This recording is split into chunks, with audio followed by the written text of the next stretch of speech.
Magandang gabi, kayo ay nanonood ngayon ng The Nationals, the first and possibly currently largest franchise-based esports league in the country. Sa inyong lingkod, ako nga pala si Leo, kasama natin dito ang one and only Rob Luna, and we'll be bringing you the second match for this broadcast. It's going to be Cignal Ultra Warriors versus STI eOlympians. Rob, kumusta?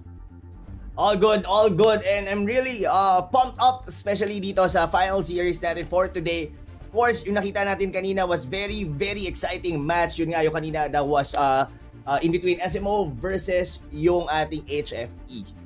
Yeah, it's been a long day, no? Parang unang laban pa lang, pero pang championship na. Omega versus Emperors. One of these teams are having a hard time. They're trying to break into the playoffs, and slowly, I think, the possibilities are dwindling. Omega naman still trying to keep their lead, still on top, pero lumiliit ang lead natin as you will see here. Smart Omega with 21 points on top of the pack right now. Humahabol ang Bren ePro, 15 points. STI Olympians, lalaban sila. Pero, Rob, pansinin natin, no? Equal na sila ng Eagles, who is just at the cutoff for top 4. Ang mga kalaban nila dito, Cignal Ultra Warriors at 6 points. Kaya pa bang humabol ng Warriors dito if they do defeat STI Olympians here? 3 points, 2-0. Parang kaya, at 9 points. Indeed. If they could be able to close this series like a 2-0, and I think they have, meron pa silang magiging laban. That's gonna be tomorrow, that's December 11, against Bren ePro. That's gonna boost their points going into 12 points. Yun nga lang kasi medyo magiging mahirap siya, Leo. The reason is you would want, or you may somehow wishful thinking na hindi manalo yung team na nandoon sa ibabaw mo, and those were the things that are out of your control, di ba? Pero syempre, you have to go all out regardless of the outcome, and of course, play to win. Yep, that feels miserable, to be honest, na kung yung placement mo sa playoffs ay nakasalalay sa, sabihin natin, kakulangan ng mga team na nasa taas. That's out of your control, and again, you can only pray and hope. And how sad is that you're praying for their failure. Right now, real quick, tingnan natin kung anong naging resulta ng huli nilang paghaharap dito. STI Olympians versus Cignal Ultra Warriors. It was actually 8-2. Oh, this was what? Maybe 3 weeks ago? Almost a month? November 21, 2020. Cignal Ultra Warriors went 0-2 in relatively average time, Rob. 15 minutes and 20 minutes. Naalala mo ba kung ano nangyari dito? Indeed. So actually yung second game, ito medyo naalala kasi ito yung close fight eh. And I really like how STI Olympians did pick yung Carmilla dito. Medyo skeptical ako the first time nung nakita ko siya kasi hindi na tayo masyadong nakakita ng mga Carmilla picks especially, pero napagana yon ng STI Olympians. Pero as you can see, of course, Leo, 20-minute yung game, meaning to say that yung Cignal Ultra Warriors sila yung ahead dito during the early game. Yun nga lang nabawi ito ng STI Olympians going into late game. Yeah, pinahirapan nila, no? Real quick, pakilala natin kung sino nga ba ang mga players dito sa Cignal Ultra Warriors. Ang koponan na nagkampiyon na dati sa MPL, but right now they're trying to make a new legacy under the leadership of Imba DJ. Nandiyan si Chujin, si Rhea, si Janus, si Der, at si Ben Sanity. So far, ang storya dito ng Cignal Ultra Warriors when the season started was how will they integrate these newer players into their lineup, Janus and Der, after their top 8 finish at MPL Season 6. Right now, Rob, sa tingin mo, nakapag-warm up na nga ba? Ito na ba talaga ang final form ng Cignal Ultra Warriors? Si Janus and Der, are they comfortable? I may say medyo shaky siya going here onto the Nationals, and we've seen them doing so well. Of course, yun nga, sabi mo yung MPL, but I guess we have to look forward muna doon sa makakalaban nila muna sunod, Leo. This team right here, relatively, some people would dub them the kings of the underground. They have earned their stripes elsewhere and now in the big leagues. Man, nangangain sila, sa totoo lang. We're talking about STI Olympians, formerly known as U-Level here under the Nationals. Hawak-hawak nila ang bandera ng STI, that's Yato, Escanor, Deb, Kram, and Dian, under the leadership and shot calling of Deb. Siyempre nandyan din ang kasama niyang veterano na ang hardest working man in esports na binabansagan natin, si Escanor, at saka si Dian din, na dating miyembro ng isang franchise team dito sa The Nationals. Man, how are they feeling so far? They are in the top 3. So far, I think this is the highest peak na naabot ng STI. I mean, at least the franchise itself. ng STIE Olympians here on the national, even dun sa mga previous conference natin, even on season 1. Pero itong team na to, since this is the new na pinasok, gaya nga nasabi mo, they are from the U-level squad. Ngayon, gonna be going against dito sa ating Cignal Ultra Warriors. Kung makikita natin, no, Leo, in terms of sa average game time, almost the same yung style nila. Pero yung win rate, mas mataas dito for the side ng STIE Olympian. The only means na mas nagiging maganda, ang gusto ko dito sa STIE Olympians, pagka nakuha nila most of the time, yung game number 1, nadadala nila yung momentum, they could be able to close the game in a 2-0 fashion. Yun nga lang, ang nagiging ano sa kanila ngayon is that pagka na over naman yung momentum nila, like for example, maganda yung pinakita nila game number 1 pero natalo sila, most of the time nahihirapan silang bumawi going into game number 2.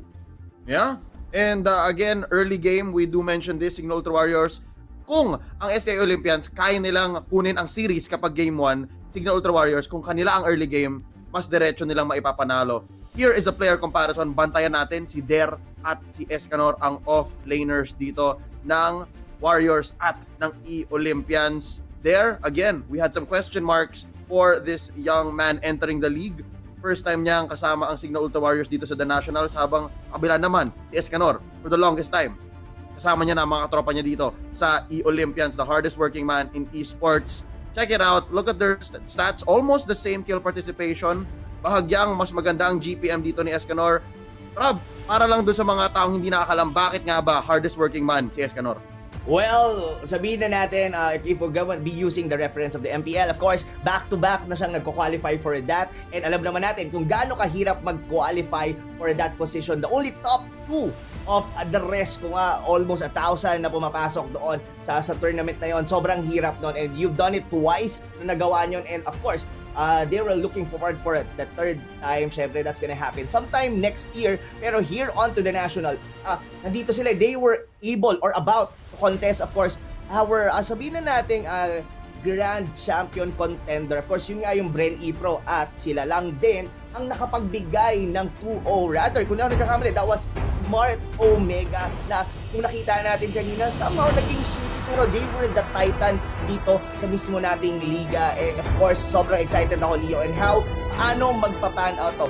Sabihin na natin na mas kailangan to ng Cignal Ultra Warriors, pero for STIE Olympians, I may say na testament to para sa kanila, kasi sabihin na natin, makuha mo yung top 2 spot or mapababa mo ang Bren E-Pro, that is a big, or rather I may say huge achievement talaga yon, not only for the franchise pero for the players itself. At para rin kay Coach Bluffley, no? Ladies and gentlemen, we are going into the draft right now. First bands, the Selena and the Valier. Balikan natin tong draft, no? Let's let it unfold, because I do believe STIE Olympians, the last time I saw them, they were drafting to fill in their comfort picks. Meaning, bibigyan muna nila dito si Dian at bibigyan muna nila si Escanor. Now, back to my question, bakit nga ba hardest working man si Escanor? Ladies and gentlemen, being in the offlane, madalas yung role mo sa isang laro, iniiwan ka, madalas independent ka. Very few players in the league or in the professional scene overall find it hard to affect the game in their own way. Now, you bring up players like Flaptizi na mahilig mag-rotate, na malakas siya kapag team fight. Kabaliktaran yan dito, si Escanor, who we all know is very good when you leave him in the lane. Kaya nga siya hardest working man, ladies and gentlemen, is because tatrabuhin niya yung lane, man. Ipupush niya yan. So he's known to do this with heroes like Cho, heroes like Tams. So right now, that's what we can expect here on the side of the Olympians. Now, Rob, let's talk about the rise of Lunox once more, na binan dito ng Cignal Ultra Warriors.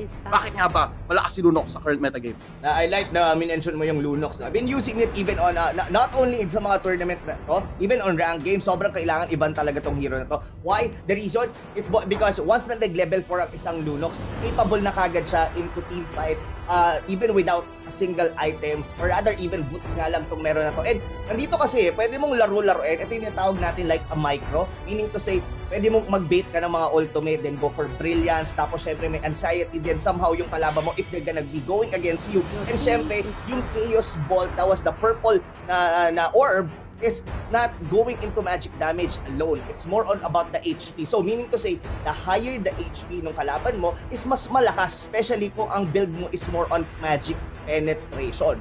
Pero if I may say no dito, Leo, STIE Olympians dito, kung papansinin mo, yung banning nila dito, they were somehow targeting dito yung hero. I think this may be one of the Imba DJ specialty. Ito yung Valir. Sobrang targeted. First man pa lang. And of course, Benedetta, nagpapakitang gilas no Series 1 pa lang. And of course, in the metagame as a whole. But right now, going into the picks, Rob, ito na importante kasi ito yung makikita natin mga hero. First up, that's going to be the Farsa, which is okay in mid. Could still be played in the side lane, gold lane. The Olympians, hovering over this core. Bigyan nila yung kay Yato. What else should they lock in? That's hard question to answer. Pero yeah, I guess mas maganda ilak na nila kagad dito. We've seen how Yato be able to play this link.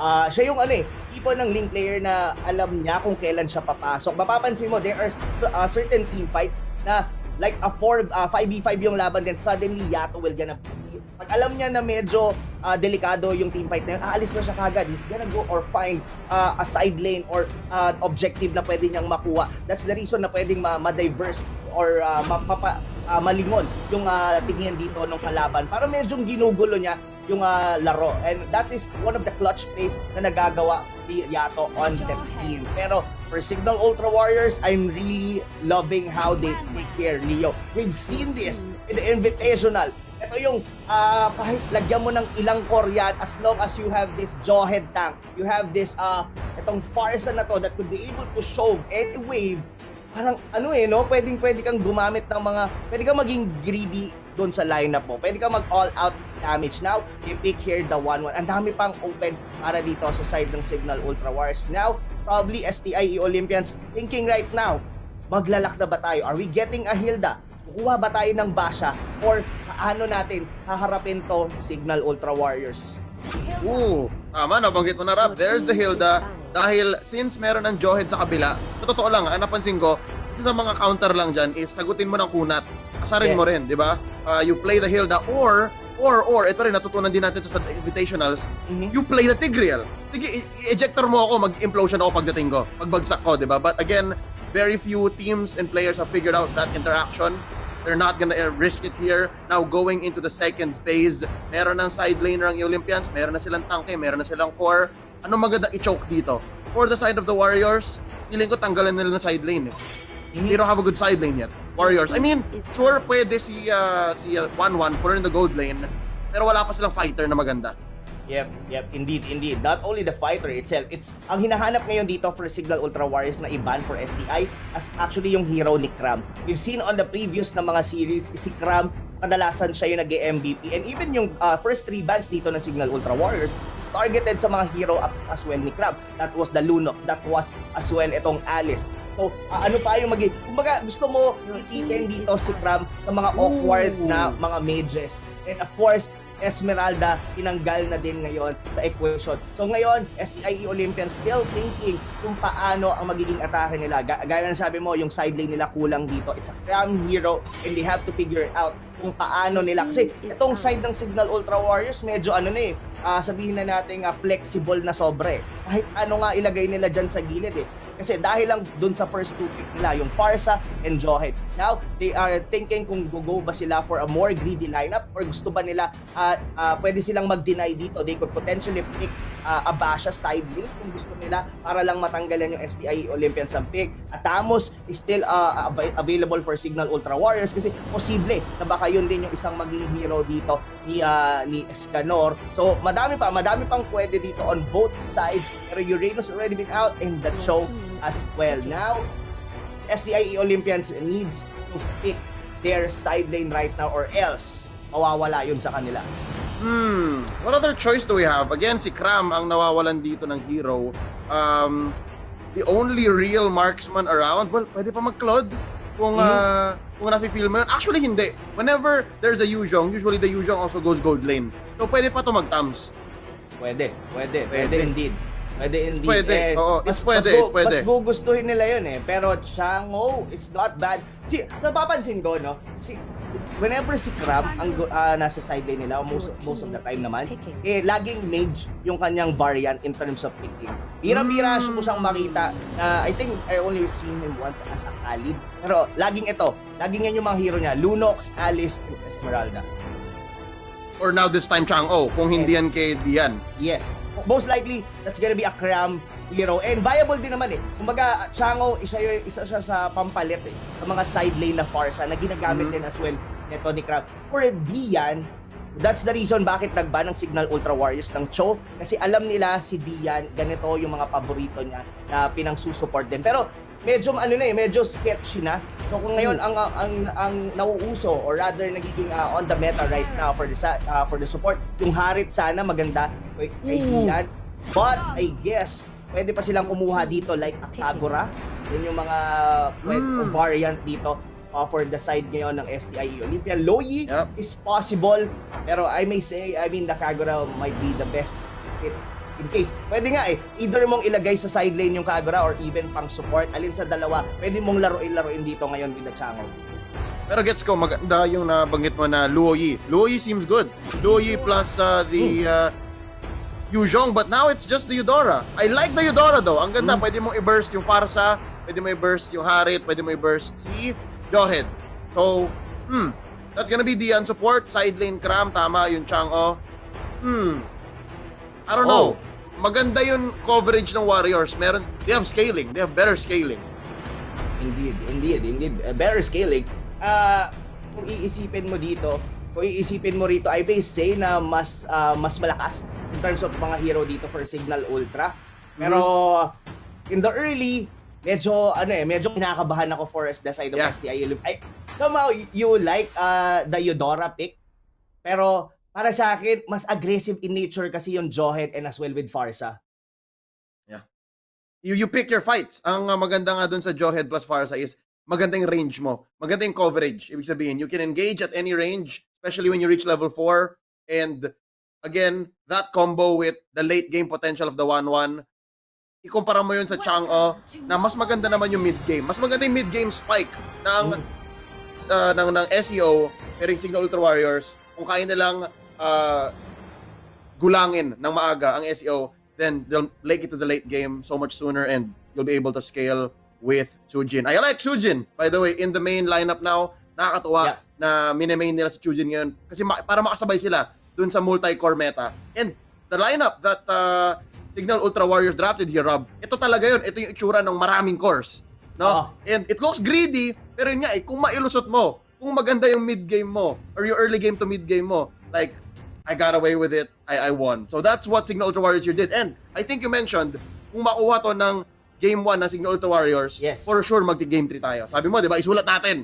Lista mo na talaga, Leo. I mean, Cignal Ultra Warriors, kumbaga, pwede nating sabihin sila yung mas gutom na team dito. And now they had this lined up na I may say na mas pabor para sa akin personally. Pero for STI eOlympians, siguro pwede ko sabihin the make or break. Of course, nakita na natin from time to time itong Ling ni Yato na somehow nakakapagpabaliktad talaga ng laro. I may say he was one of the Ling players here on our league na sobrang galing mag-steal. Not only Turtles, even Lord. I may say 2 to 3 times ko nang nakita live dito sa The Nationals. Ooh, we're gonna be expecting that. Ladies and gentlemen, this is game number 1. Cignal Ultra Warriors versus STI eOlympians. This tournament is under the supervision and regulation of the Games and Amusement Board. Tingnan natin paano ang galawan dito sa early game. Of course, it's the duo, Kimba DJ and Janus. Pero sino to?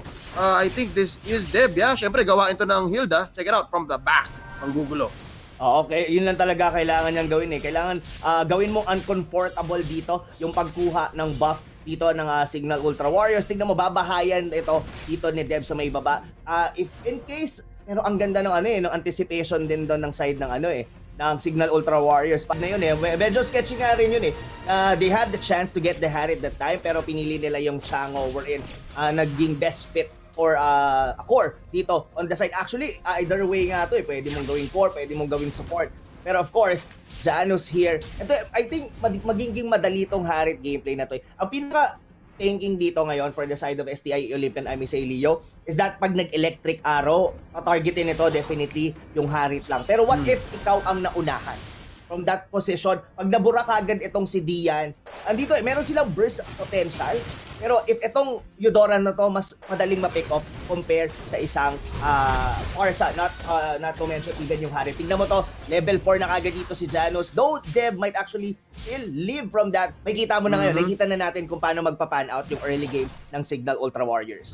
And I don't know, maaga pa sabihin, pero Rob, napapansin ko to, nagkakasakit ang mga ibang hilda natin na dapat sila yung nanggugulang, sila yung nanggugulo, pero sila yung takot. Right now, Ben Sanity, kompleto to, 4, papasok, ibaba to, ejector onto Deb. First blood drawn here by Janos, nakakaisa. Kanina, kinulang. Ito walang Zaman Force, Rob, nangyari na ngayon sinasabi natin.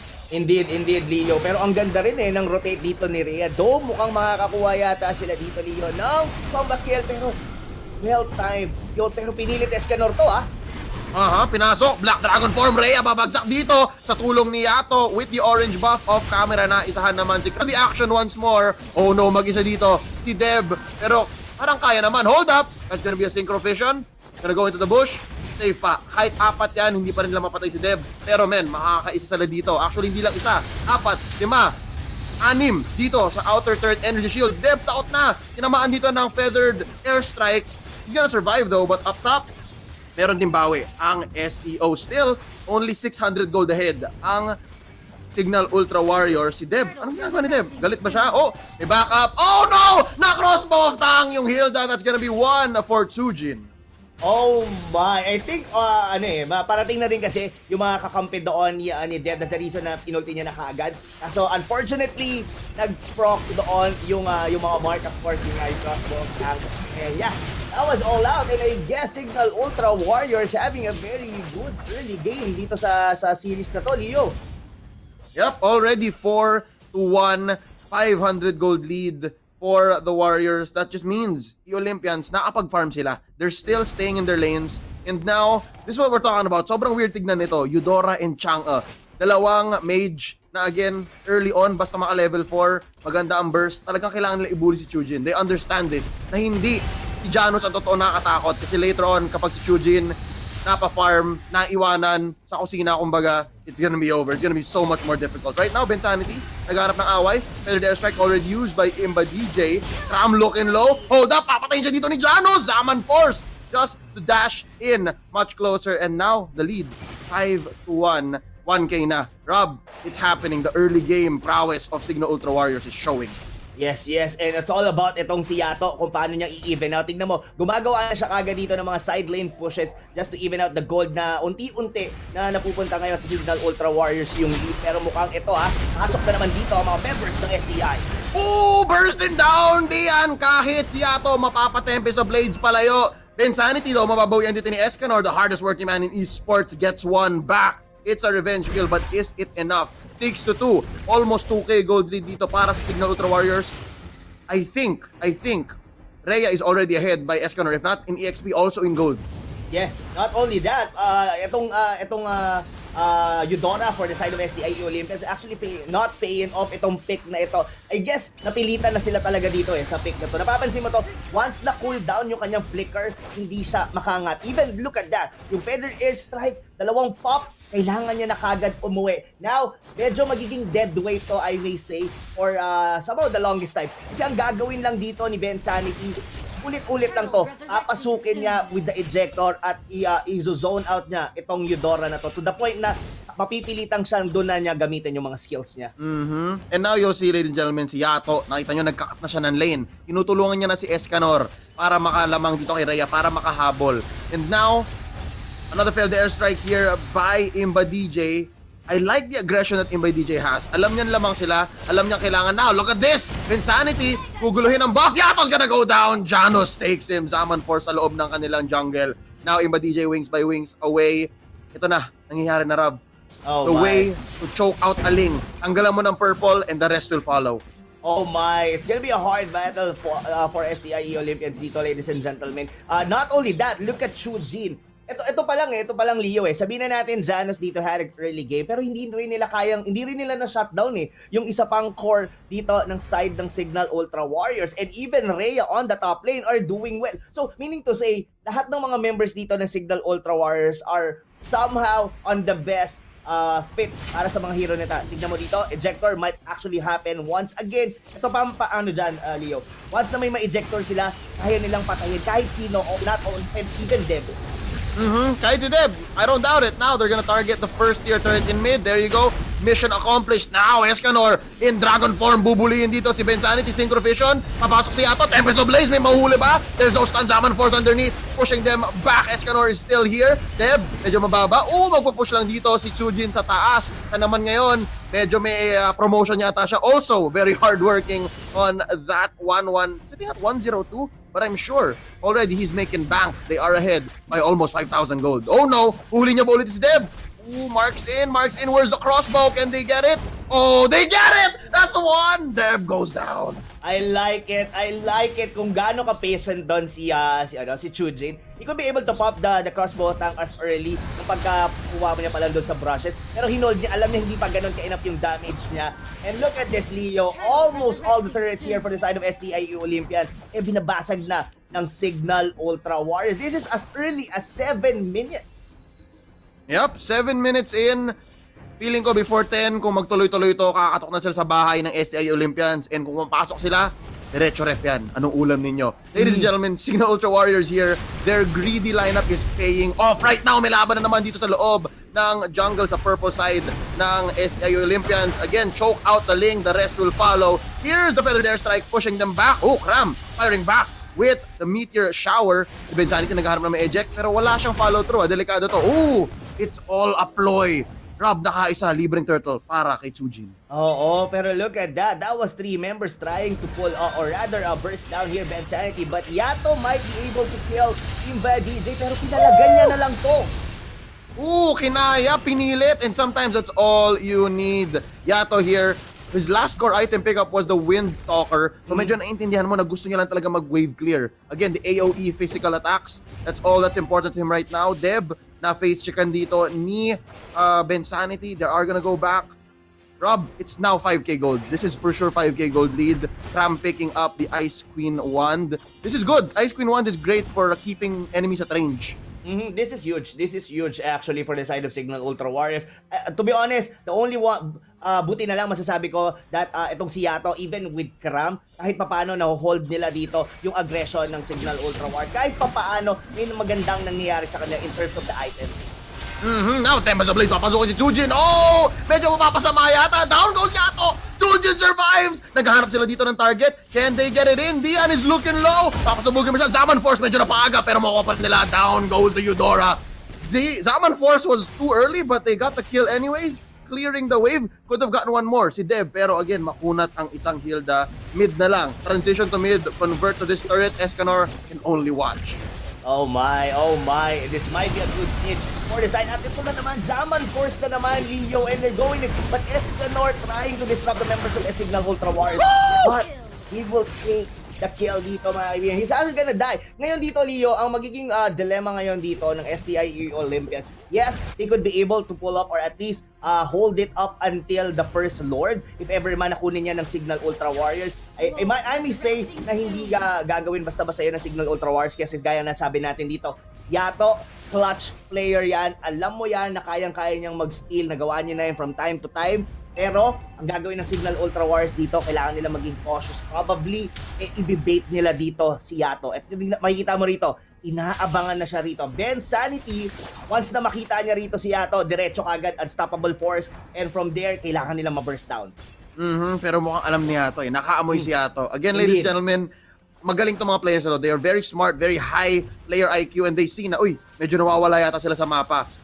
May nagbabadyang, may masamang balak. Right now, look at this, real quick, hindi pa yan Enhanced Lord, hindi pa yan Luminous Lord, but they are gonna go for the early take.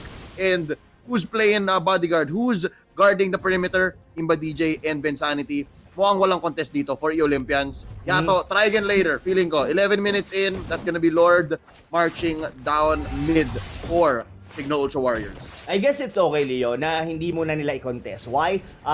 Gaya sabi mo, it's still not a Luminous Lord. We're in a 12 minutes siya nag-respawn. And of course, meron nga sila dito, the Chango. Yes, 0-2-0 ang KDA dito ni Cram, pero may item siya dito. You only need, to be honest, 3 ones. Or rather, kahit isa lang, I mean, meron siyang glowing, meron siya ice spin 1. You could potentially go for like a more on a magic penetration damage. Divine Glaive, pwede na yan. Kaya nang i-show off ang level 1 Lord from that Chango alone. So, kayang-kayang depensahan to ng STI Olympians, pero ang catch is sino ang mai-ejector dito.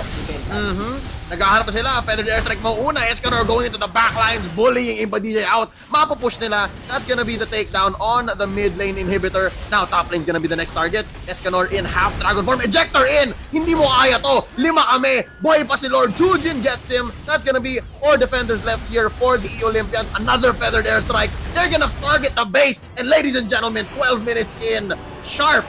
Walang sobra, walang kulang. Cignal Ultra Warriors take game number 1. Oh my. I mean, we've seen Yato, tinry niya i-cut yung lanes doon sa gitna, pero hindi na rin yun nag-matter kasi may minion wave pa doon sa itaas. And yeah, I guess us STIE Olympians did try to play it out. Kaya yun nga lang kasi yung aggression eh. I may say, Leo, the drafting somehow, it went perfectly for Cignal Ultra Warriors. Yung 2 picks nila na yon, yung Farsa and Johed. Grabe, pag nakita mo yan, up until, at least sa meta natin na to, sobrang solid na pick agad niya. Nahirapan dito. And of course, yun nga, yung minention natin, yung Eudora, nakita natin on the team fight, siya lang mismo yung pinasok ni Ben Sanity. At sabihin na natin, halos walang nagawa doon yung hero ni Dian. Yeah, and also, real quick, gotta say, no, yan yung dalawang top tier pa rin. In the support role, Farsa, again, because of the coverage, because of the flex na pwede rin siya i-gold lane, still Johed, again, early to mid to late, marami siya nagagawa. At syempre, Rob, let's not forget that one thing we pointed out na medyo na mas napansin natin later on nung nangyayari na yung game, nung nagsimula na, is the Olympians, they may have let go of the Harit. Yeah. I'm not sure what the mental process was for Coach Bluffsy, pero nakita mo naman, guys, nakita ninyo, dun sa ngiti ni Coach Yebmeister, sobrang laki nung pagpasok niya dun sa kwarto ng Cignal Ultra Warriors kasi sila naglalaro. Ang laking ngiti niya, game 1 goes to the Warriors. Looking at the stats here, Rob, I guess Chujin and Janus, yung dalawang core ng Warriors, they never died. Indeed, they never did die. And yeah, both of the cores, gaya sabi natin kanina during the cast, all throughout kahit sino, even the tank player, Ben Sanity, hindi mapapansin mo talaga na well-possession, ang ganda ng rotation nila. And I may say, dito sa makikita natin, Leo, na highlights, mapapansin natin dito kung paano nag-pan out yung laro na to. Early game, I may say, si Deb kanina, medyo aggressive pa siya. Pero the moment, yun nga, nakita natin, the first blood, nawala na Nawala na yung aggression. And look at this, this is the massacre we've been talking about. From this moment, hindi na halos nakabangon ng STIE Olympians. Yep, ito syempre binigay ni Rhea. Dalawa ang na-lockdown niya doon. Ito yung isolation play. Tapos, yung bottom lane naman, ang daming nakuha ng Warriors. So, worth it yon para mamatay ang isang Tams. And now, it's just, how do they say? Tuloy-tuloy. It's tuloy-tuloy, ladies and gentlemen. The Warriors just knew how to go for the throat at dinerecho na nga nila. And this is how it goes, right? What do we say? Against the Ling, take the purple, the rest just follows. And yun nga, sabi ni Yato kanina, sige men, bahala na kayo, ayoko na may paglaban sa purple, ayoko na rin muna makipag-team fight. We'll go for pickoffs, yes, we saw earlier, I'm not sure kung mahuhuli, or kung, ayan, nakuha ng camera natin dito, yon. Minano-mano niya dito, win-on-one niya si Imba DJ, yes, he got away with it, but at what cost, diba? He could have been needed elsewhere, and he could have been pushing lanes. Already, again, the rest of these team fights, they weren't as competitive, they weren't as close. So right now, I think ang key para sa STI Olympians, better draft. Tama ba, Rob? Do you agree with me? I totally agree. Better draft and of course prioritize their early yung mid talaga nila. I think okay yung side lane nila. I mean the Yuzhong and even yung kanilang Chango. The only thing is yung gitna nila hindi sabihin ko na hindi maganda yung chemistry ng isang Eudora and as well ng isang Hilda. Kaya nga sabi, siguro hindi rin nila ini-expect talaga na makuha doon yung Harit. And of course, our MVP of the game, Leo, none other, of course, Chujin. We've seen him from time and time again, itong 1-1 niya, talagang nagbe-make sense na pinasok siya dito as the first 5 dito sa laban nila against STIE Olympians. Simple as 1, 2, Jin. Get it? Yep. 305, 67% kill participation. As soon as naintindihan ni Chujin na okay, kailangan nila akong bisitahin para talagang mapigilan ako. I just have to play it safe, retreat when I can, and again, bait some of these kills out. At what?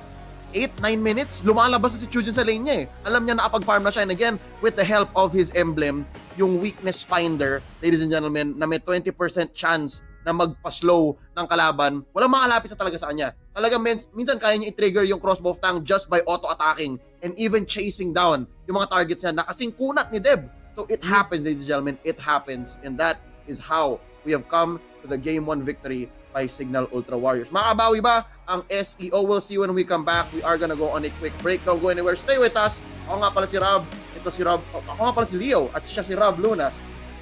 You're watching the Nationals. Real quick, we're gonna take a break. Don't go anywhere. At nagbabalik ang The Nationals. Legit, ako na si Leo. At siya naman si Rob Luna. We're gonna be bringing you the rest of this action-packed series. It's gonna be Game 2 of Cignal Ultra Warriors versus STI eOlympians. Naisahan ng Cignal Ultra Warriors dito ang eOlympians. At ngayon, sabi namin bago mag-break, pasensya na medyo napatagal, kailangan gandahan ng eOlympians ang draft nila para mapilit ang game number 3. Rob, what else can the eOlympians do?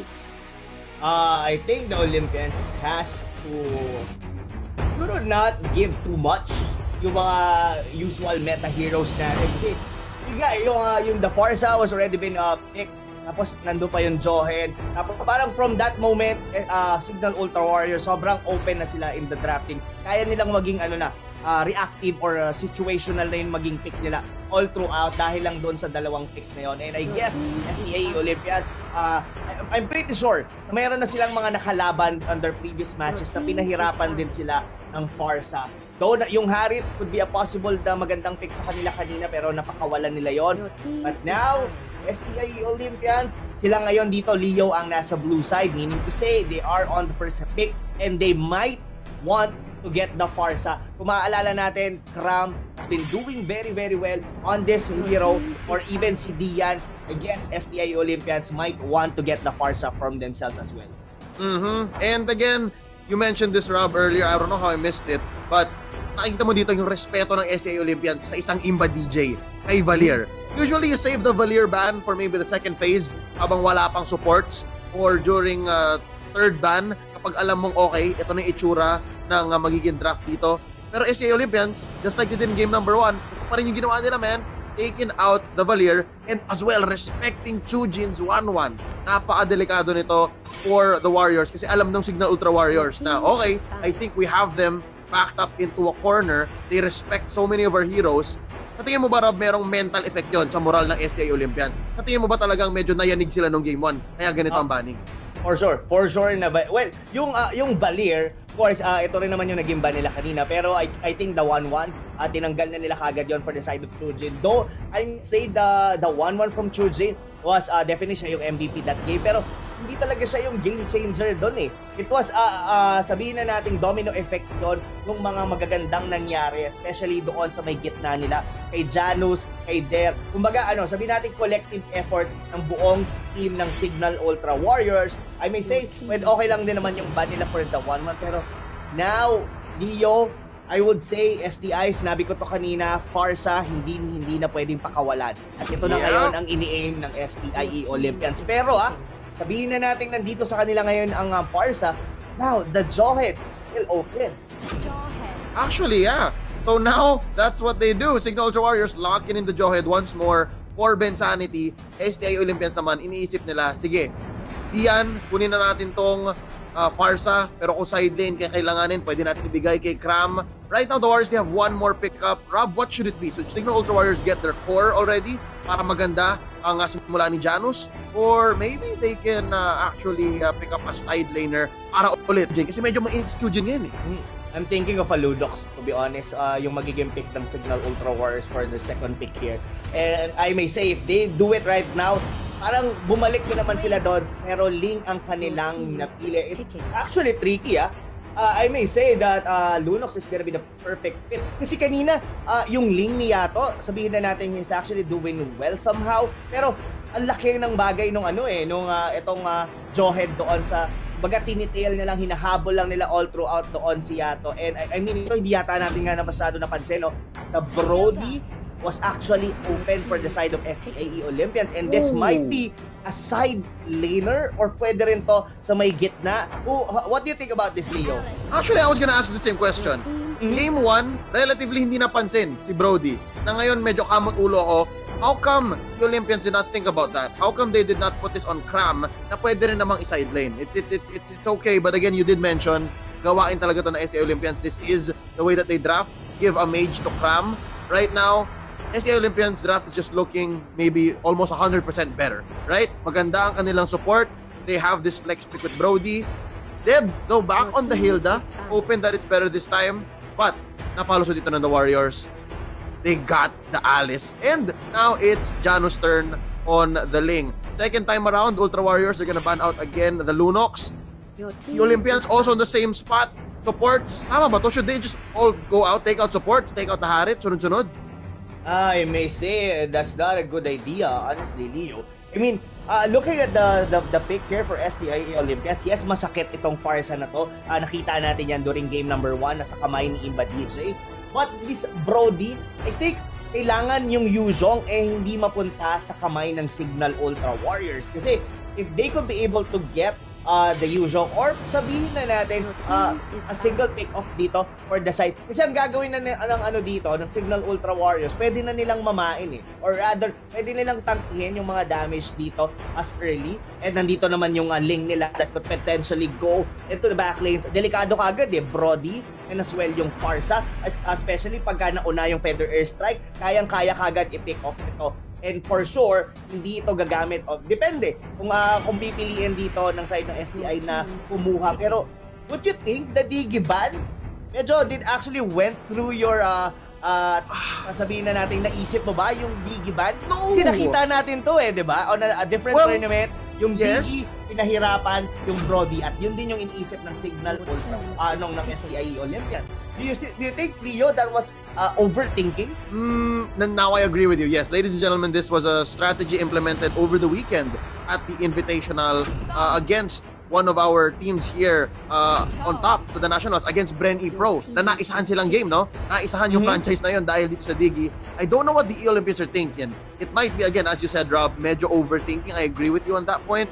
But that might have been just one more slot free for the Warriors. Now, eOlympians, looking at their lineup, it's got good coverage. Again, maganda yung range coming in from the Farsa. Also good for the Brody. Side lane Cho ito. And again, also a side lane Tams, which is like good coverage. They have CC, pwede sila mag-dive. Now for the Warriors, ano ba bang kulang nila dito? I think they need the support. Sino maganda support para gamitin ni Imba DJ? Isang ultra kalmado na support. I may say Kagura. Kagura is gonna be okay. The reason is kasi yung mga pangharap, but they would go for the Eudora still here. But yeah, regardless of kumbaga yung apat na hero na kasi ng Cignal Ultra Warriors, does already make sense. Kayang tumangki itong Jawhead na to, Alice, and of course yun nga yung sinasabi natin kanina, yung Yuzhong na pag napunta sa Cignal Ultra Warriors talaga magiging sakit ng ulo ng Brody, and of course nitong Farsa na to. Now, it's gonna be it. It's all about kung paano yung magiging early. Mapapansin mo rito, Leo, kung ang magiging rotation nila rito, your Farsa are gonna be on the side lane. Medyo mabagal yung minion wave clear ng mga members dito ng STI eOlympians. Pero in terms of being disruptive, or sabihin na natin yung invade nila, tingin ko mas makakapalag. Pero I don't know, Leo, I'm still inclined dito for the side ng Cignal Ultra Warriors, pero ay gusto kong magsurpresa ako dito sa pick na ginawa ng STI eOlympians, let alone of course yung Brody.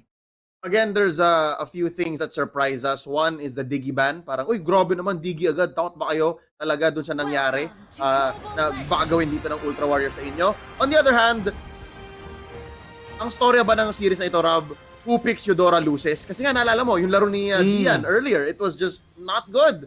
We saw the Eudora just flail. This time, napili siya dito ng Ultra Warriors, and I'm guessing, Rob, it's because wala silang burst elsewhere. They need a source of burst, and they need someone to say, okay, Janus, clean up ka na lang on that lane kasi napasabugan na dito ni Imba DJ. That's all I'm thinking, kaya siguro sila nag-Eudora na hindi kayang ilatag ng iba pang hero, na walang ganon na support na available, because you can't get that with a Harith, you can't get that with a Kagura. Yeah, I agree. Kumbaga, yung burst kasi kagad no, yung Eudora with the electric arrow, fork lightning nandiyan agad yan, tapos of course yung superconductor pa nun. So, na passive. Ang catch lang kasi dito, gaya ng sabi mo kanina is that yung Eudora kanina on the side of STI eOlympians, hindi nag-matter, natalo sila, wherein parang naging deadweight itong hero na to. For the side dit naman ng Cignal Ultra Warriors, this I may say na mas magiging madali yung laro dito ng Imba DJ compare on what Dian had on the first game. Why? Wala kasing jawhead dito sa kalaban ngayon ng Cignal Ultra Warriors. At yun yung naging problema ni Dian kanina. All throughout, lagi siyang hinahabol ng ejector. Ano lang ba ang panghuli rito for the side ng STI Olympians? Yes, meron sila ritong show, pero gaano katagal ang cooldown ng isang Way of Dragon compare sa isang ejector? Almost thrice the cooldown. So, 1 out of 3 mo lang mahuhuli dito yung Eudora, pero most of the time ejector will always be available. Yep, and look at this. Aggressive as aggressive gets. Escanor and Deb in mid. Now this is, how do we say, unorthodox, Rob. Tams in mid alongside a Hilda. Tapos si Dian, roaming tank. Usually what you see is if it's gonna be a 1-2-2 with a side laner Brody, may tank na kasama. Pero, again, very interesting for the Olympians, this starting rotation. It's working so far. Hindi sila natatalo sa farm. If anything, lamang sila by maybe 100 gold or so. And nagugulo nila yung purple. So, obviously, eOlympians, they were on the receiving end of this earlier on. Nung game 1, sila yung nagugulo sa purple. And this, early on, wala pang 2 minutes, ginugulo agad nila si Janus. Binibisita ngayon ni Dian. Is this gonna be enough? It's dangerous. Oh, nice knock-up. It's not up talaga. Yeah, I like what you mentioned yung early game na yun, no? Yung medyo weird, sabihin na natin, medyo kakaiba in terms of rotation, but Dev will be the first one to fall dito, Leo. Going back doon sa thought na yun, I may say yung first minion wave lang talaga yung hinabol doon ng Brody sa may top lane. And of course, ang nangyari nga noon kasi parang hindi mo rin kasi maaasahan agad yung Brody in terms of invasion. Yung yung fighter na yon, they are definitely capable. Yun nga lang nakuha pa din yung purple buff dito ng isang Ling. Yun yung gusto nila sana mangyari is ma-disrupt nila yung mga buff dito ni Janus. Right, kaya 3 fighter agad. Yato to get farm, bring him up top. And right now, Rhea is in trouble. Sasabugan dito ng Feather Dare Strike. Medyo late yata si Ben Santi. Hindi niya maliligtas ang kanyang Yu Zhong. Although Rhea does have 1 stack already on the Festival of Blood. Deb, naisahan muli. 3 na bisita ng Cignal Ultra Warriors. They're still ahead here. Maybe 500 gold and 2 kills. Rob, I think this is the best way for Yato to get farm. Because if not, Warriors uulitin lang ginawa nila kanina. Bibista-bistahin nila. And this time, the Farsa being in the bottom lane, I think it's better in the mid lane. Between the two, mas gusto ko yung support Farsa. Because walang support sa mid ngayon. Walang totoong support ang eOlympians. Oo, totoo yan, agree. Ang mahirap kasi dito for the side of ngayon dito ng STI Olympians. Yes, yung Farsa dito nagme-make sense, pero buti lang na pick off nila doon. Wow, nagkakatotoo nga yung sinabi mo kanina, itong Eudora na to, medyo nagiging deadweight somehow ngayon for the early game ngayon ng Cignal Ultra Warriors. Pero medyo kakaiba, medyo ang ginagawa dito ng STI Olympians, they're really rotating all around the map. Yep. Hyperactive. Action Jackson, kumbaga. As in, hindi mapakali. And it's so far going their way. Nakahabol sila. Actually, lamang na sila 200 dito. And now, it's going to be a contested turtle. Now, sasaluhin dito si Cram. Ibaba to. That's gonna be the ejector. Cram's looking low. Down he goes. Rhea, papasok na dito. Naka-Black Dragon form. Tempest of Blades. Medyo walang tinamaan dahil nakamamba out na lahat. Deb goes down one more time. 2-4-0 ang palitan dito. Rhea looking low. Hindi na nagharap na target. Knocking him up. Yato! A casualty. Pero mababawian ni Escanor. Popping the Pattern Inferno underneath. 3-for-1 ang exchange dito. Lamang ang Warriors. They have now gotten 3 more kills. But somehow, they're down on farm. Oh my, no, yes, they were actually down on farm. The reason is, STI Olympians, medyo lamang sila around 1,000 before actually nag-start yung team fight na yon. Not only that, na-secure din kasi ni Yato yung mismong turtle that time. Ngayon nga lang, dito natin nakikita yung power spike or rather, yung mga kunat heroes ng Cignal Ultra Warriors. Time and time again, sinasabi ko, itong jawhead na to, malaking bagay to for the whole lineup dito ng side ng Cignal Ultra Warriors. Dito si Crab, medyo alam niya. Ito si Ben Sanity, ang problema ngayon, itong si Cram, cooldown ang kanyang flicker. Hindi siya nag-purify dito. Even Yato, nakita natin doon, puno yung buhay niya. Nung in-ejector siya, hindi na siya doon nakaalis. And ito yung inaasahan ng eOlympians, kaya siguro sila Action Jackson, kinukondisyon nila yung Warriors na kahit saan kayo pumunta, kami ang aggressor. And the only reason that is, I think, is because when it's the Warriors' time to be the aggressor, medyo walang defense plan, walang exit plan ng eOlympians. Because as you mentioned, Bro, si Deb lang ang naka-purify. So, ang mamba out ng eOlympians,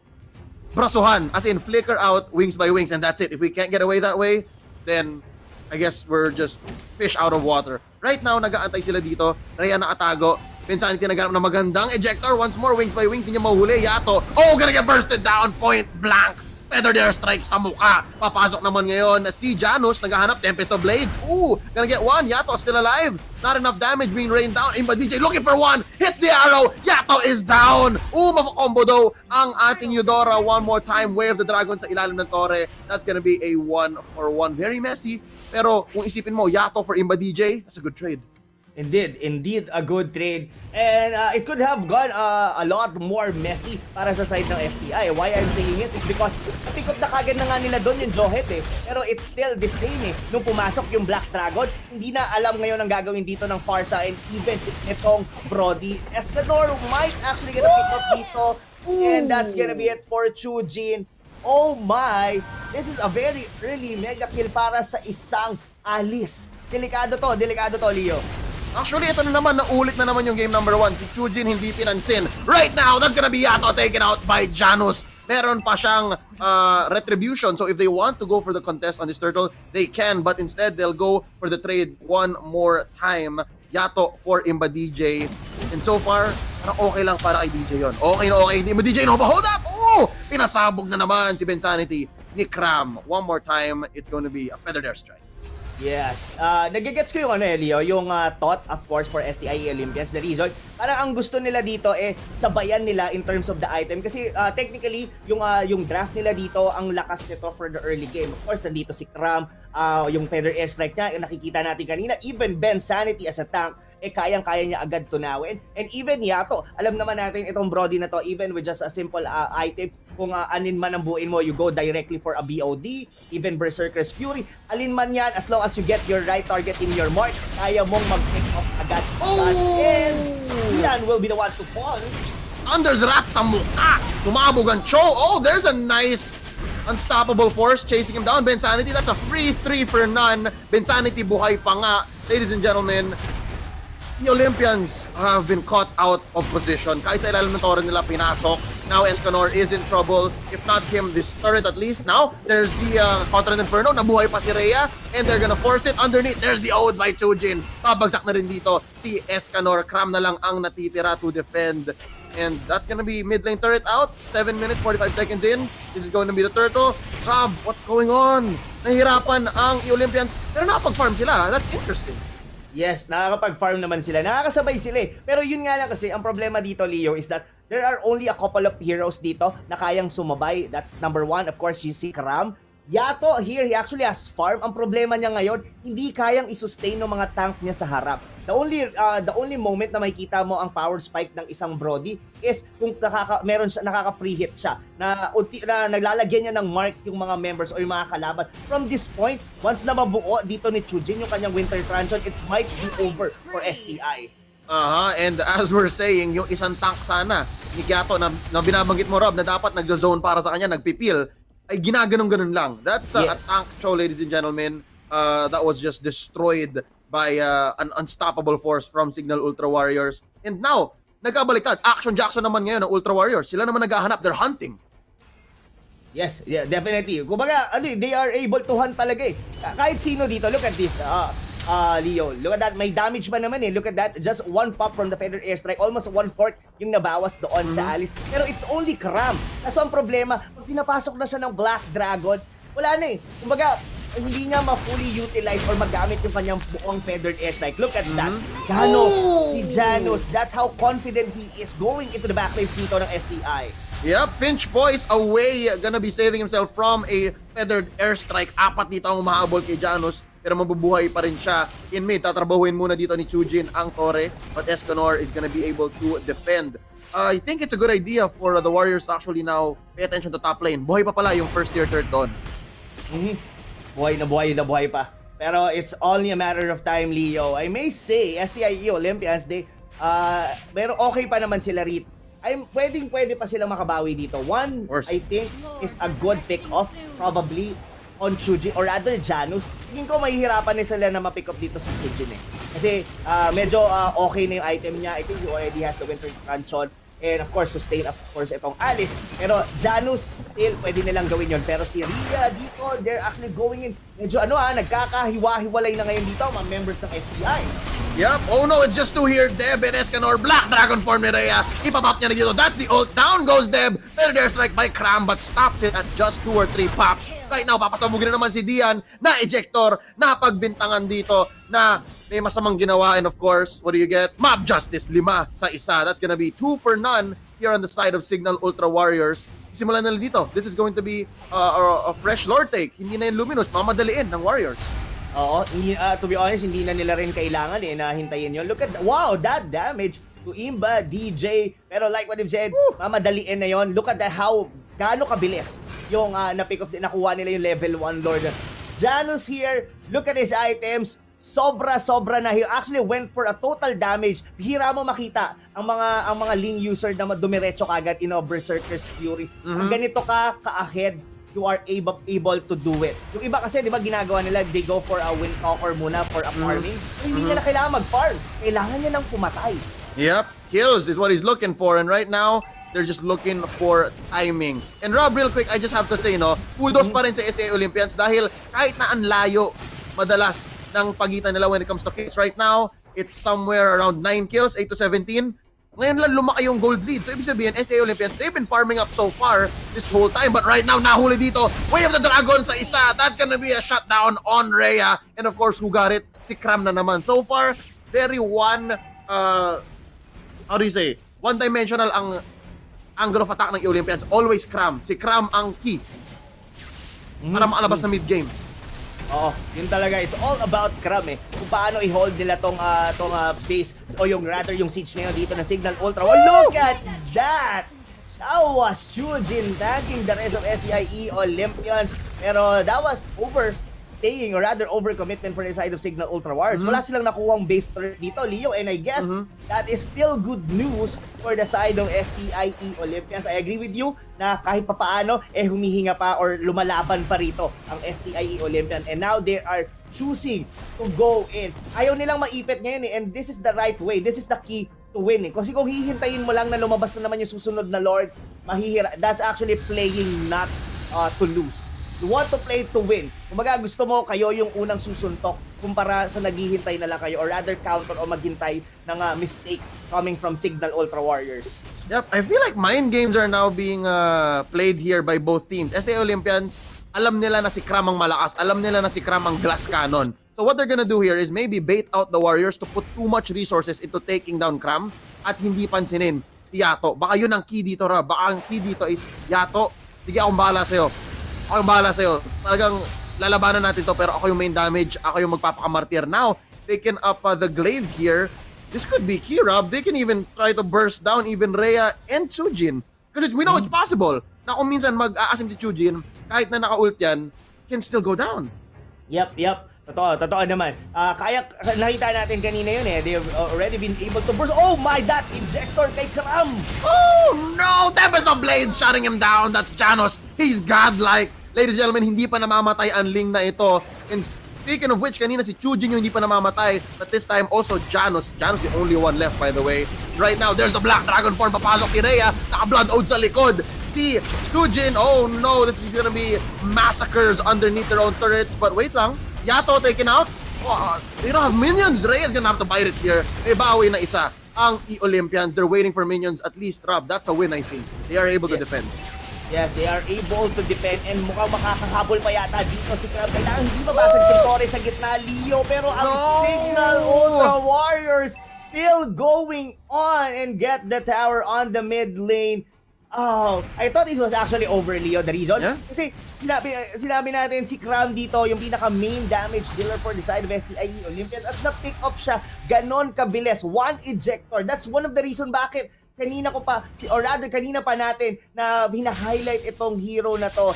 Ang laking bagay nung nagagawa nung ejector na to on the team. Of course, ang squishy pa ng lineup dito. O sino nga ba ang pinaka-tank ngayon dito for the side of STI Olympians? Probably baka nga si Escanor na yung pinakamakunat sa kanila. Yung Hilda, hindi na siya ganon nagmamatter, especially we're already on the late game. Yep, and more so, I think the reason why it's not the Hilda is because a lot of their fights are gonna happen where there's not bushes, sa loob ng base. And right now, si Dian, makakaisa pa. I was thinking that maybe that was another good target for the Warriors, na parang, ito, tank to. Ang chom build nito, pwede itong mag-isolate ng isa. Pero yun nga I think now it makes sense more why it's the Eudora. Kasi kaya mong i-burst yung mga pumapasok na ganon. Indeed. And regardless, kahit sino nga pwede niyang i-pick up di ba? I mean, even Escanor, well, kumbaga may item na rito si Imba DJ. He actually leads the Necklace of Durans and Clock of Destiny and all set na itong hero na to for the side of Cignal Ultra Warriors. Now, STI Olympians, they're on the back foot na naman dito, mga kaibigan. Kaya to, I may say, Leo, na kaya to, pero kailangan sabay-sabay to ng Cignal Ultra Warriors para makabasag sila sa ibang lanes. Yep, very well synchronized dapat para matapos nila to or para at least makapag-advance sa plano nila. But I think eOlympians are gonna put up a good fight. Right now, they're pushing bottom lane. Mabubutas to ni Janus. Let's see where they engage. Oh no! Tian goes down. That's a -1 defender already. Rhea nagharap na target dito. Black Dragon form. Bensanity gonna be taken out by Yato. Nangyari na nga, Rob, ang free hits. Now Rhea looks slow. Mabubuhay pa siya dito. Deb as well. Janus taken out. What a turnaround! Susunod naman si Chujin. Winter Truncheon pop. Oh, I don't think he's gonna survive this. Naghahanap sila dito. Ooh, one more. Nice flow out. Switching it up. Trading with Escanor. But I think the damage is done. Nabutas na yung bottom. They lost 2 on the back foot. Tatlong nawala sa Ultra Warriors, but at least the game still continues. Continues indeed, Leo. I may say na that was a successful na defense coming from STI Olympians because that was already a Luminous Lord diba? Unfortunately lang sa gitna yung dumaan and buti na lang Janus binasag niya yung baba agad kasi ito na yun nakikita natin dito yung kalakasan ng isang Brody na hindi nyo mapasok sa loob. Pinilit You've seen Ben Sanity actually tried pero ang ganda na nung masyado na rin kasing malapit yon sa mismong what they call is it the fountain or whatever kung saan sila nag-hit. Hindi na mapasok doon ni Ben Sanity and this might be Cignal Ultra Warriors, Leo, kailangan nilang respetuhin itong Brody na to. Kanina, hindi nakakatira or nakakahanap ng space or ng dito si Yato. Pero nakita natin yung defense na yon. Pag hindi nila mapasok yung Brody, nasasaktan sila. Regardless na may mga items dito ang mga members ng Cignal Ultra Warriors. Looking at this now, the Brody just needs one more. Okay, buo na siya, ladies and gentlemen. Bloodlust Axe, Blade of Despair, Pillager Axe. Right now, hold up, may nahuli si Dian. Papasabugan dito. Down goes Insanity. There's the Black Dragon form. Sinasayawan si Dian. Oh, naka-hold. Down goes the Cho. Naghahanap pa ng isa pa. That's gonna be crammed down. As well as Yato. Deb and Escanor na lang. Make that just Escanor dahil mawawala ang immortality ng Hilda. Wow. Insanity for all 4. Could have sworn that it was going to be easier for the eOlympians this time around. But it looks like we did not count for the fact na kung lahat matamaan ng Ode, kung lahat masasayawan dito ni Chujin, which by the way, he's having such a great day. Chujin is having an amazing day, ladies and gentlemen. The Olympians are gonna have a hard time. I think it's over, Rob. I think this is over. Yeah, definitely, it's over. Hindi kayang nang i-depensahan yan. Escanor and of course, Cignal Ultra Warrior.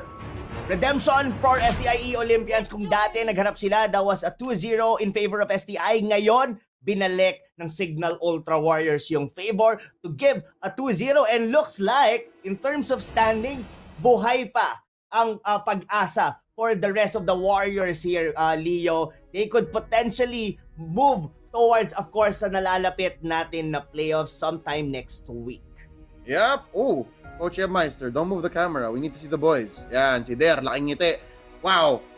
Rob, what a change of pace. History has been rewritten. Well, technically, nangyari pa rin yung 2-0 ng STI Olympians, pero binalik ngayon ng Cignal Ultra Warriors. And now it makes you wonder, no, ano pinagdaanan or ano nagbago sa kampo ng Warriors dito? Paano nila napaliktad ang STI Olympians, especially even after the scary hero or the fragile hero that is the Eudora was picked up here by Imba DJ. Looking at the post-game stats, it was a much longer game for sure, no? 18 minutes something to 18 minutes something. And without a doubt, si Kram ang largest source of damage ng eOlympians. what else could have gone wrong? What else could they have done better? Yes, kay Olympians.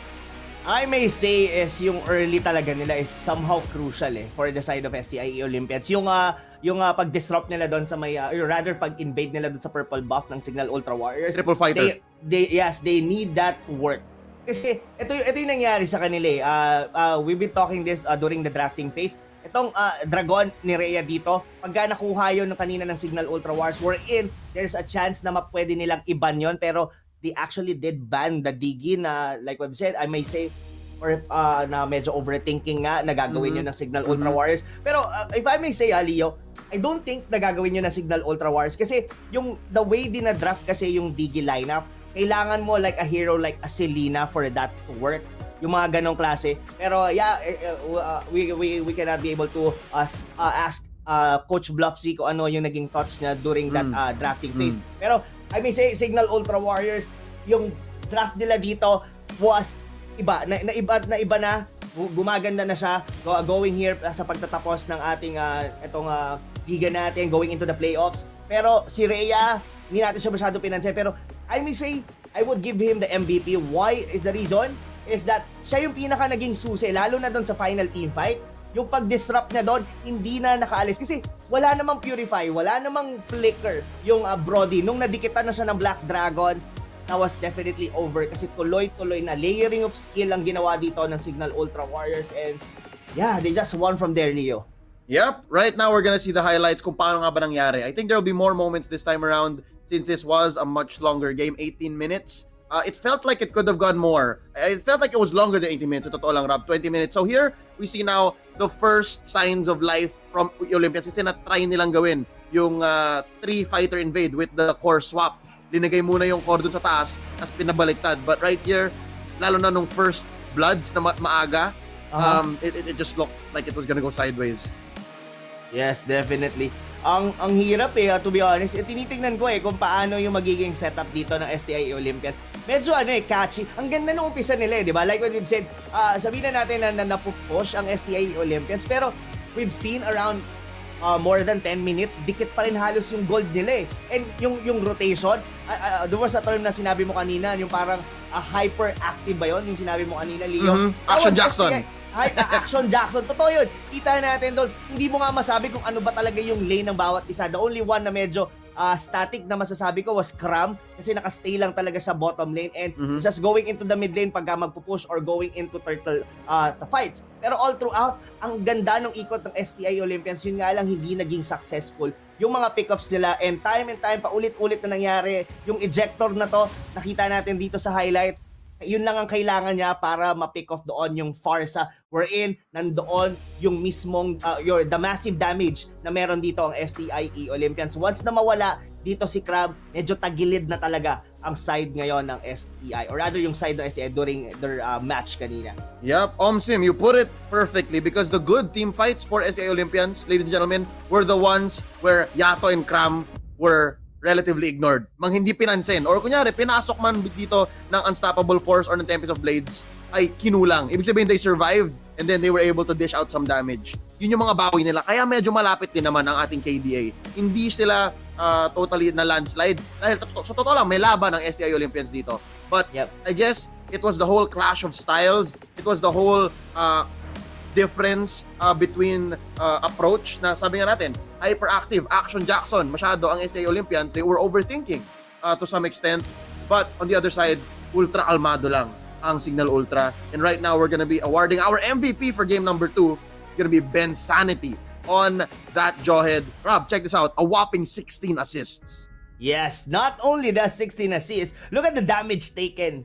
That was potentially pwede mo rin sabihin niya like a hero damage. That's 100,000 for a jawhead. Hindi to yung usual tank natin no? Pero kasi ang masasabi mo rito, the kill participation percent was ito yung pinaka significant talaga sa hero na to. Kasi all throughout dito, ang gagawin mo lang dito is mang-eject ng mang-eject. As long as nagagawa mo yung role na yon, na ma-eject mo yung mga right target. Like for example, even Dian, nakita natin, paulit-ulit din siyang hinuhuli. Kasi yes, it's a tank show, pero not as tanky as other, yung talagang usual na tank. Kasi pwede nating sabihin ang tank show, like paano na ba natin siya sasabihin? Medyo versatile, hindi siya yung talagang literal na sobrang kunat.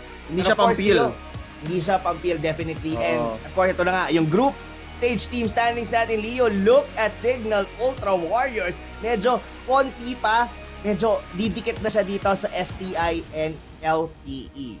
Yep, they threaten now the top 4 to be a little more competitive. Medyo sisikip ang ating playoffs. Ladies and gentlemen, it's a day of long battles. I do believe this series felt a little longer. No, ang una nating laban, 2-1 between HFP and SMO, but this time 2-0 lang. Again, nabaliktad ang unang laban ng CUW at SEO. Rob, so far, in a nutshell, can you describe what the series felt like? Anong impression mo sa laban na to? Did it come up to your expectations? Or was it like totally out from left field na parang, uy, bago yun Sabi ko kanina sa'yo, Leo, di ba? If Cignal Ultra takes game number 1, this gonna be a whole game 3. Pero I was surprised that they got it for a 2-0. Yeah. Tapos, sobrang convincing ng dalawang laro. I may say, dikit sa gold. Pero in terms of team fight, I may say talagang it's all about Cignal Ultra Warriors coming back from game number 1, game number 2. Ang ganda ng bawi nila dito against STI eOlympians. Yep, exactly. It's not about how much gold you have, it's how you use it. No? So kahit sobrang dikit ng farm nila, mas maganda lang talaga engagements at rotations ng Cignal Ultra Warriors in that series. And essentially, that wraps it up. Ladies and gentlemen, that has been another broadcast day for the Nationals. Maraming salamat sa pagtangkilik, parati at pagsuporta dito sa ating liga. It's an awesome experience all the way, even during times like this na nasa bahay-bahay lang tayo. I'm glad that we can still be of service to you guys and these teams and players. And again, everyone who's making this possible can still be an entertaining part of your everyday. Again, this is just day 2 of our 5-day run. Dire-diretso, 5 araw, Rob, ng the Nationals. Kaya pa ba? May energy pa? Kaya. For sure, my guy. Of course, gonna be first time yata na Friday cast natin. Oh, gonna be tomorrow. Pero yeah, excited ako. 5 more days, I guess 3 more days to come, of course, for more The Nationals action.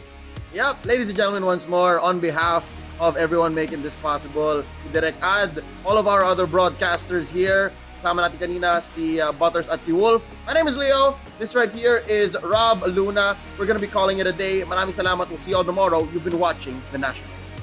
Welcome back, everybody. We are back here at the National Season 2 Mobile Legends Bang Bang, and we officially culminate our day 12. Ako po si Claire on air, capping off today, and we're sharing the screen with our very energetic casters who did such a great job. Hello, Leo, and hello, Rob. Wow, guys, grabe yung energy niyo throughout the whole entire thing. Leo, how are you doing so far? I'm doing great. Thank you so much. Parang kaya ko pa na isang series eh. Joke lang. Kaya pa? We're good. We're good. It was a jam-packed 2-0 sa totoo lang. And even the 2-1 got me tired. The earlier matchup, SMO versus HFP. But yeah, let's check in on Rob. Ikaw, man, kumusta? Likewise, Dio, kaya ko pa ng isang series. Seryoso. Actually, nabitin kasi kami, Claire, to be honest. Kasi we've actually projected the series gonna go for like 3 games. Pero of course, Cignal Ultra Warriors coming in hot dun sa series na yon na complete. Flip side talaga. Kung dati 2-0 sila ng STI, ngayon binalik nila yung favor. So you know what? The matches today actually left so many of us breathless and speechless. So I can't imagine paano nyo yung nakaya to breeze through it. But anyway, right now, we're actually very lucky and very honored today because we're joined by none other than Cignal Ultra Warriors' very own Mage Support Master. Hello, Imba DJ! Opo. Hi! O ayan, si Imba DJ andito ngayon. We're so happy that you're here to join us right now. And congratulations na nakita talaga namin yung bloodthirstiness ni Cignal Ultra sa mga nangyari. The redemption was real. Can you tell us naman, Imba DJ, how was your journey coming into the Nationals? Ano yung pressure na nandun sa team nyo? Okay naman po. Medyo yun nga po. Kasi yung sa mga unang series, medyo nag-downfall yung team. Pero yun, babawi po kami sa mga coming series pa. At para sa'yo, Imba DJ, personally, ano yung struggles mo working with the team? Di ba, nalaman man natin na for the past few, parang rocky si Cignal Ultra, but ngayon, binabawi talaga nyo. As a player, ano yung mga struggles mo dito coming to the victory ngayon? Yun lang po, yung mga parang namin, yung mga errors namin. Talagang niregal po namin, tsaka pinalish para makabawi. Pero nakabawi. So at least ang ganda nun. Parang magandang Christmas gift. Leo, do you have any questions for Imba DJ? Ay, syempre meron. Claire, nabanggit mo na, di ba? Yung Christmas. DJ, may tanong ako, man. DJ, anong pinaplano mong handa sa Pasko? Ooh. Samgyupsal. Samgyupsal. Favorite. Talagang favorite ng Cignal Ultra yung Samgyup. And again, another Samgyup for Cignal. And Rob, do you have any other questions to give Imba DJ? Meron. Quick question lang. Pero, Sige. lagi ko gaya sabi nyo, lagi ko rin nakikita talaga. At napapalike nga ako agad pagka may mga Samgyup post to sila DJ. Pero ito, tatanong ko lang, DJ, going back into the game. Laging binaban sa'yo yung Valir. Bakit? Dahil ba yan sa buhok mo ngayon, tol? Kasi ako, binaban sa akin yung Lunox eh. Sa'yo rin ba ganon? Opo, siguro kasi mukhang mainit eh. No? Mag-aapay po ito maya-maya. Akala nila nagka-cosplay ka sa favorite character main mo. Grabe ha, as in yung dedication mo, Imba DJ. Pero ito, I'm gonna give you the stage if meron ka mga shoutouts na gusto mong gawin ngayon. Today's your time. Yun, shoutout sa mga teammates ko dito. Kay Coach. Tapos sa mga taga sa amin. Mga taga West Krame. Yan, si Chujin. Magpapashoutout o si Del. Tapos sa girlfriend ko, si Cherry Delvin My Loves. Tapos sa Nation. Girlfriend daw ni Chujin. Yan. Shoutout sa inyong lahat. Kalmado lang tayo ngayong gabi. Wow, sobrang supportive naman. Thank you so much. We're very, very happy. Congratulations sa victory niyo, Imba DJ. We're very excited to see what Cignal Ultra has in store. So ayan, pag samgyup na kayo, rest well kasi marami pa kayong mga matches later on coming into the playoffs. Take care po. Ako po. All right. Bye-bye. Whew, okay, back to business, casters. So first off, alam natin na it was a 2-1 yung Series 1 natin na game in favor of Smart Omega against Happy Feet Emperors. And alam mo, casters, funny enough, ito yung exact number na predict earlier ng mga casters natin, sina Butters at Wolf. So si Smart Omega, no doubt, really showed aggression today with the first win sa final match. Alam mo, ina-anticipate natin lahat nung win kay Happy Feet Emperors sa final match, pero no, hindi talaga binigyan ng panahon ni Smart Omega si HFE. And it was literally turning the table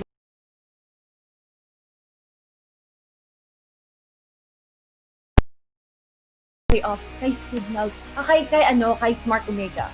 I think Smart Omega is just gonna get better. I do think one of the few teams that can actually step up to them right now, realistically speaking, would be Bren E-Pro. And Right. Bren E-Pro is on something else. I don't get it. Nung na 3-0 sila ng Alter Ego sa Invitational, parang may nagising sa loob nila. May nanibago. May fire na na-reignite. Kaya ngayon, I mean, yesterday, y'all saw, 2-0 nila yung SMO. So now I think that should do the same thing to SMO. Parang pinapasa ng Bren E-Pro yung init, yung galit, yung uhaw, yung gutom. Ano pa? But and essentially, I do think SMO is gonna get better. I think Wolf mentioned this earlier, that SMO after defeats, after losses, they're one of the teams that really learn quick and adapt Yes. very, very fast. So that's what we're expecting here until the playoffs, because I'm pretty sure, I'm pretty sure they're locked in for the playoffs, so we can expect great things come in from SMO. Yeah, and no wonder why they're actually leading in the rankings right now kasi they're really good in adapting. Pero ito, Rob, gusto kong tanungin yung question mo about Happy Feet Emperors because, they gave such a good fight, they won the second game, pero so close and yet so far yung pinaka-last game nila. Sana maganda yung concept, early game, good objectives, may diversions, pero hindi siya sapat. Lalo na when you're up against SMO in the end. Pero ito, Rob, at this point in stage ni HFE, how important will their next few matches be to affect the entire playoffs chance nila?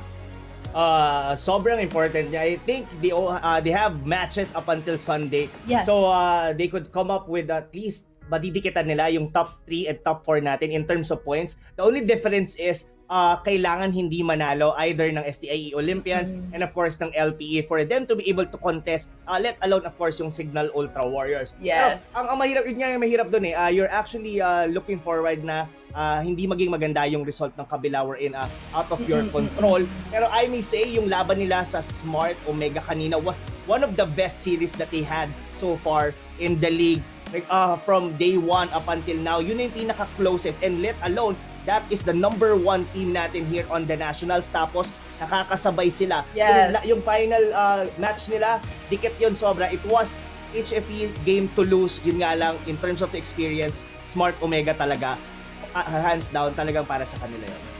Yes, pinakita talaga nila yung gilas na, and hopefully, they're gonna beat the odds.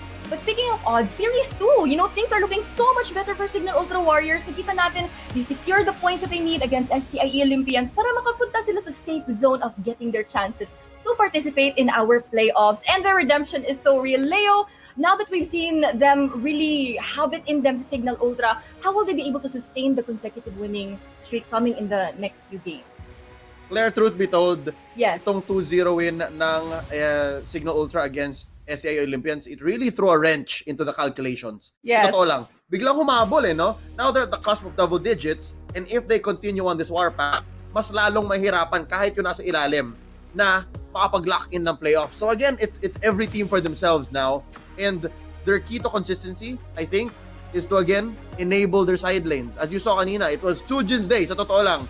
Kulang yung shoutout sa kanya at sa girlfriend niya kanina ni Iba DJ. He deserves more. I think give this man like 2 or 3 plates of samgyeopsal when they do celebrate. Kasi ganun kalupit yung laro ni Chujin kanina. So again, use Chujin, use Rhea, and again, just make sure that the opponent respect Imba DJ. And like how they did in SEO's match here, kind of bully them into a weird thinking na yun mag-overthink sila. Oh, Digi ba? Oh, mag-3 fighter mid tayo tapos switch. Again, I think it was that kind of playstyle and that mental mindset na talagang nagpahirap sa SEO. Kaya naka 2-0 ang Cignal Ultra. Just do that over and over again and we might see them in the top 4. Very excited for that. I'm sure they're listening right now and it's really good input. Thank you, Leo. Ikaw na naman, Rob. I really want your input kasi alam natin pretty solid yung defense nila si STI Olympians. Pero it was a very big struggle, especially coming to Cignal Ultra Warriors. Bloodthirst sa mga wins nila. Kahit sa draft pick, di ba sabi nyo, it would have been nice na we had a Selena to counter all the drafts. So parang ayun, from the very get-go pa rin.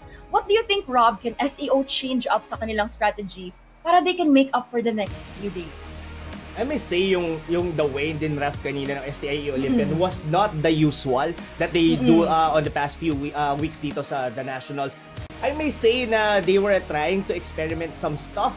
Meron silang core like from the hero ni Kram and of course ni Yato and Escanor. Pero medyo mini-mix up nila to. And I don't really blame them kasi they are on the position na pwede nila yung gawin because they may somehow secure themselves at least for that top 12 points. Pero syempre, hindi nila kailangan maliitin. And for sure, sa mga susunod natin na mga draft, kailangan nilang magkaroon ng mas concrete na winning form. Gaya nga ng sabi ni Leo, top form from Cignal kanina, kailangan gawin din yun ng STI Olympians.